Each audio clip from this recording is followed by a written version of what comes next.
We're off. Well, Richard, yes, we're off. Well, Richard, it's an exciting time because we're coming up on the 10-year mark since you worked with your first architect client, Mona Quinn.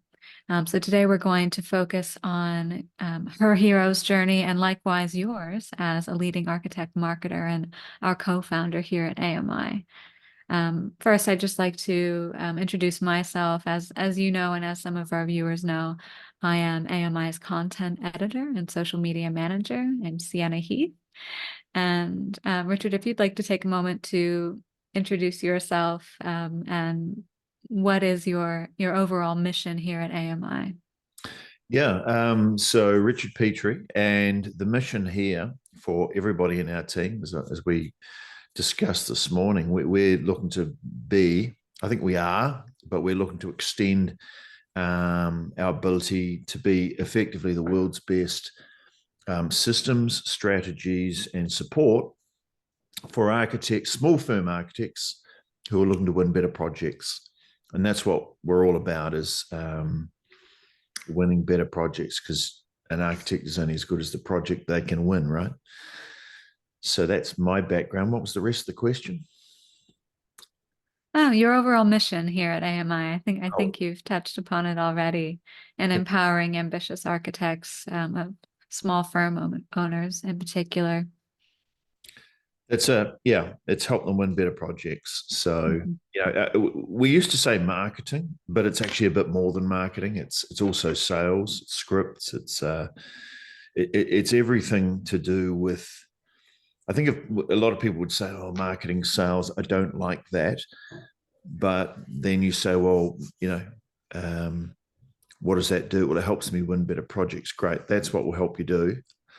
Um, we won't use the words marketing or sales. Let's work out the outcome that we want, and that's what will help you do. So it's even beyond sales and marketing too. Actually, there's a lot of stuff around mindset. But at the end of the day, our job is to make sure we've got the best systems that we can possibly create to help people win. Yes, and it does go beyond marketing and sales, and even the tools themselves are rooted in something deeper, which is something we've discussed, which is the framework of the hero's journey. And so here at AMI, in my area of work in content creation for our mastermind members, our most elite group of architects here, we encourage them to position themselves as the guide and their client as the hero. And so then likewise, as we're exploring the story of Mona Quinn, her origin story, if you will, you were her guide, and effectively she was and is the hero of her own story. And just a little bit of background on Mona Quinn. She's originally from Denmark, and she's now New Zealand's premier character home architect specializing in historic home restorations and preservation. Reflecting on the past 10 years and specifically on her origin story and the two of you meeting, how did the two of you meet and why do you think the two of you worked so well together? Well, we met, this was probably, it might have even been more than 10 years ago. It might have been about 11 or 12. Maybe not.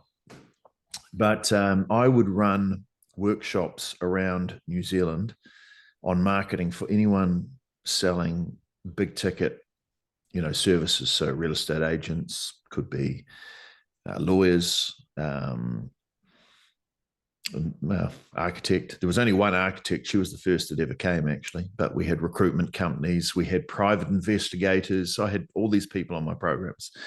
So I was kind of, a little bit of a generalist in the sense that there was no particular industry, but a specialist to some degree, that they're all selling an expensive service,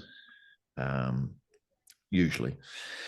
And she turned up to one event, and part of my system, this is in the early days of automation, but I set up for everyone that attended this workshop that I ran, I would look to sell them into a 6-month coaching program with me, and they would pay $10,000 and all that type of thing. So I'd run these small workshops with the view that some of them would convert into the bigger one, and that'd be great. And I set up this automation email that went out to people saying, "Hey, you attended the webinar and hope you got value from it." And you really should book a follow-up call with me to have a chat about, the sort of the master program. And I'd forgotten I'd even set this up. So I got a phone call from her one day saying, "Oh, I got your message. I attended your workshop the other day." And she said, I'm an architect, so I don't think it will be appropriate for me. And yeah, that was basically it. And I didn't even know what she was talking about because I'd forgotten I'd set up the automated email. And I said, "Oh, right, okay.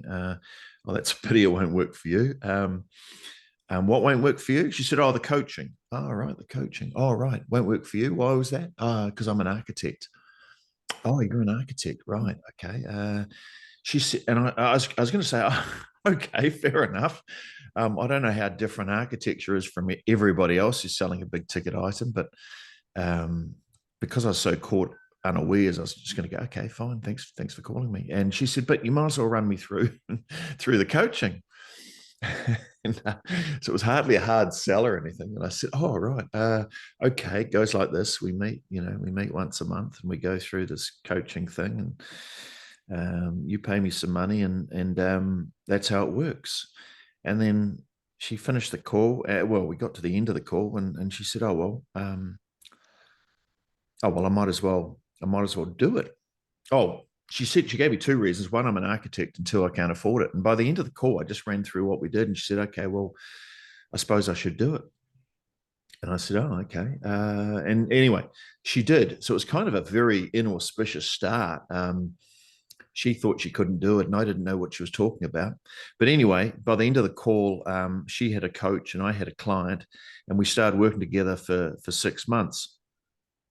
Now, what made her a great client and someone? There's some people who are just always going to be successful.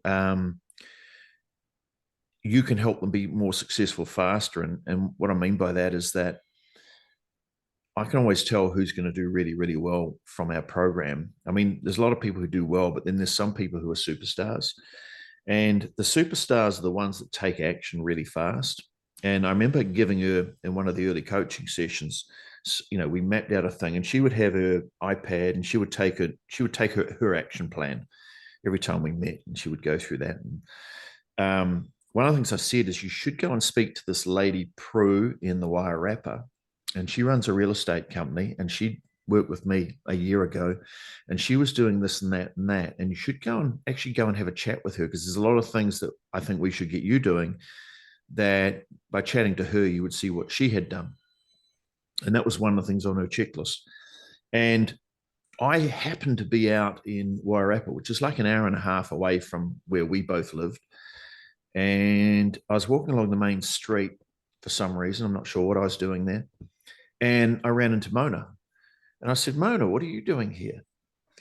And she said, "Oh, I'm doing what you said." I said, "What was that?" She said, "Well, you said to come out here, meet Prue, discuss some marketing strategy, and take it from there." I said, that was only 2 days ago. You're already out here doing it." She said, "Well, you told me to do it. I'm going to do it." And I thought, man, this woman, how can this woman not be successful? She's such an action taker.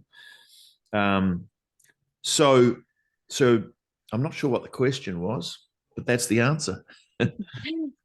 Yeah, fair enough. I think to sum up the answer, the reason why the two of you worked so well together is that she kind of, like, little did you know, she was an ideal client for what would become AMI, mainly because she was proactive. And even before she was proactive, she took a leap of faith. She took a leap out of her familiar zone, or what one might call a comfort zone. Not sure why it's called a comfort zone, because often people aren't that comfortable in their so-called comfort zones. But nonetheless, she took that leap. Yep. She said, "Hey, I'm not sure this is for me. I don't know if I can do it, but I'm going to do it anyway." And in that spirit, I think that that's why the two of you were such a good match professionally. And as I mentioned, the hero's journey framework is integral to what we do at AMI, guiding the clients, our architect clients, through our SIX program, mainly through our system, to become heroes of their own lives. And when Mona was just starting her hero's journey, what would you say was the cause of her problems and, if you will, her villain? Yeah, good question. She'd been in business for about 18 months at the time. I would say there were two things stopping her from being successful. One was she had a set of beliefs, which we can have a chat about in a minute, because I think a lot of architects would relate to these beliefs. And the other one is she didn't really have a system for winning projects, right? It was pretty much copy what I was doing or what we were doing when I was working for this bigger company, and I'll do the same thing. And the problem with that system is usually we just wait for the phone to ring with referrals. That was pretty much it. Maybe go out and do some networking, but nothing very systematic, nothing that you could consistently do each month. It was all just random activities, most of which didn't work. So she didn't have a system. And the second thing was the beliefs were things like, one of the things we discussed was putting her fees up. And her immediate reaction was, I can't do that. And I think she was charging at the time, let's say $90 an hour. And I'm pretty sure that was the number. And I said, oh yeah, how good are you as an architect, out of 10? And she said, oh, I think I'm 8. So that's good. Okay, so you're a good architect. Yeah, I'm a good architect. And how good was the, say, directors of the firms you're working with? Oh, they were about 8 as well. Okay. How much were they charging per hour? 180. Okay, so you're charging half, but you're as good as they are. I think I am. Yeah. They might disagree, but I think I am. Okay. Why are you charging half? And she gave me 2 reasons. Neither of them made any sense to me. The first one was, oh, well, I'm a woman. Right. Yes, I knew you'd raise your eyebrows at that one. Wow. But these type of beliefs people have, right? She was honest about it. Well, I'm a woman, so it's a bit harder for women. This is like 12 years ago, and there were a lot less women in the industry than there are now. Like the numbers have been dramatic in the last 12 years. Like back then, I think it was, might have been something like 10 to 15%. Now it's close to half of the students coming through a woman. Which is great because, yeah, I mean, yeah, a lot of the best architects are women. It is great. However, I think there's still a lot of progress that needs to be made, because to my understanding, according to the statistic that we have on our Firm of Her Own blog series, interviewing female architects who are transforming their firms, there are still relatively few female firm owners, female principals. So, Right. cheers to Mona, though. That may be because the ones, it's about 50-50 now. And I'm guessing that there's a lot of young ones coming through, but they're working. So you may find in 5-10 years' time, those women who are now working for someone else, there'll be a huge number of them ready to start their own business. So hopefully that's a factor as well. But we see a lot in our program. In fact, there was another belief, and I'll get to that. Well, let's stick with the woman thing first. The very first group I ran when we ran it in a group setting, we had 9 women in the group and 1 man, 9 women architects. Now, given that the proportion of architects at the time might have been, 10 or 15, or let's say 20% of architects were women, that's an amazing number. So they're very receptive to, back then anyway, training programs. So anyway, that's interesting as well. I don't know what to make of that, other than that was the fact. Maybe that was just a fluke. The second belief she had, so the first one was, I'm a woman. The second one was, I have low overheads. I'm a small business. We've got low overheads. It's just me. And I said to her, I'm not sure I buy either of those reasons. Well, woman, so what? If you're an 8 out of 10 architect, you're an 8 out of 10 architect. If you've got low overheads, what does your overheads have to do with your price? Well, people will think I should. No. people don't think anything. I can assure you, they don't think anything.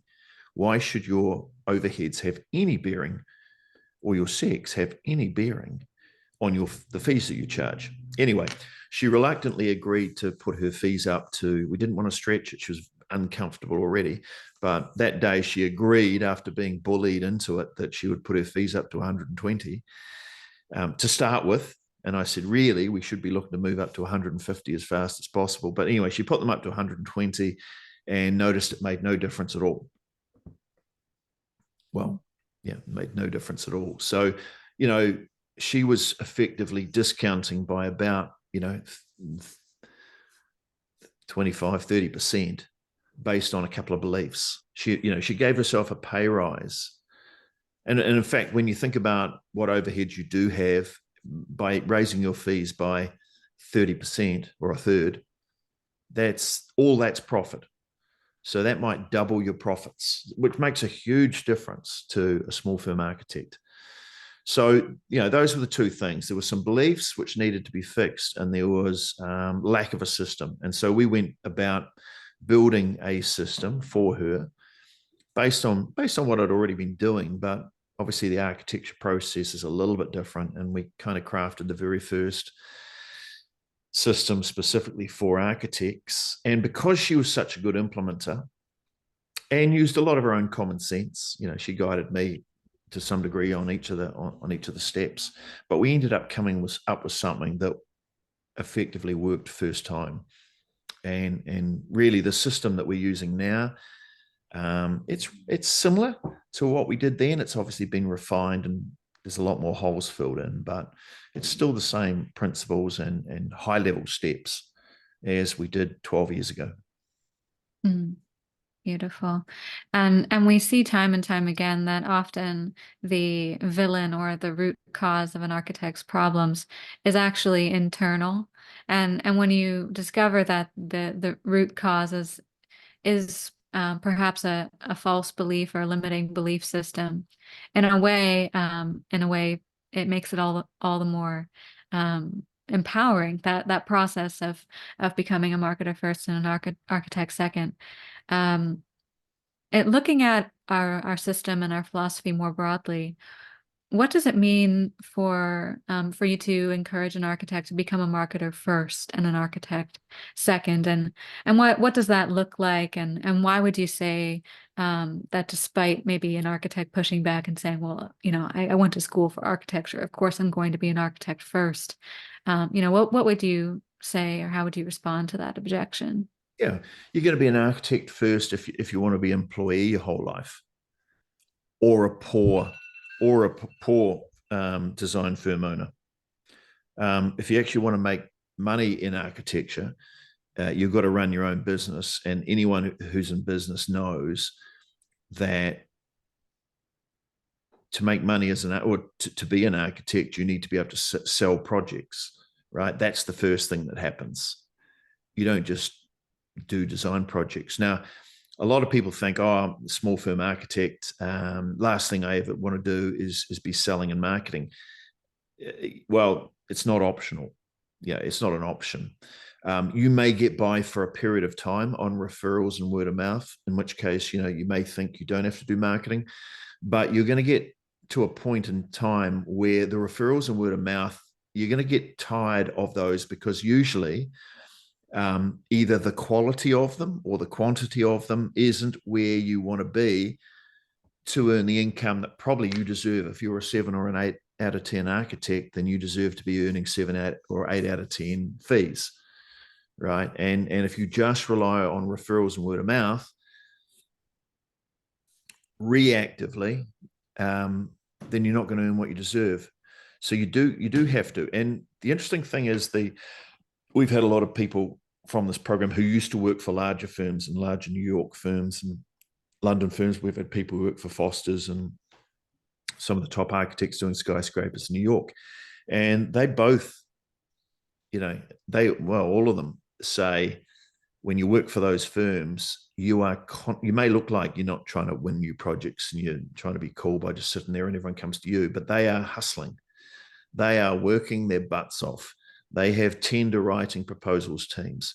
They are doing all sorts of stuff under the surface to win projects, because the bigger the company you are, the more mouths you have to feed and the bigger overheads you have, and the more you have to have that revenue coming in every single month. So, if big firms are doing it, small firms have to be doing it. And if you're not doing it, you're going to be left eating the crumbs. And that gets a bit tiring after a while. So, yes, you have to be a marketer. You have to learn a little bit about sales, marketing, and the mindset of being an entrepreneur.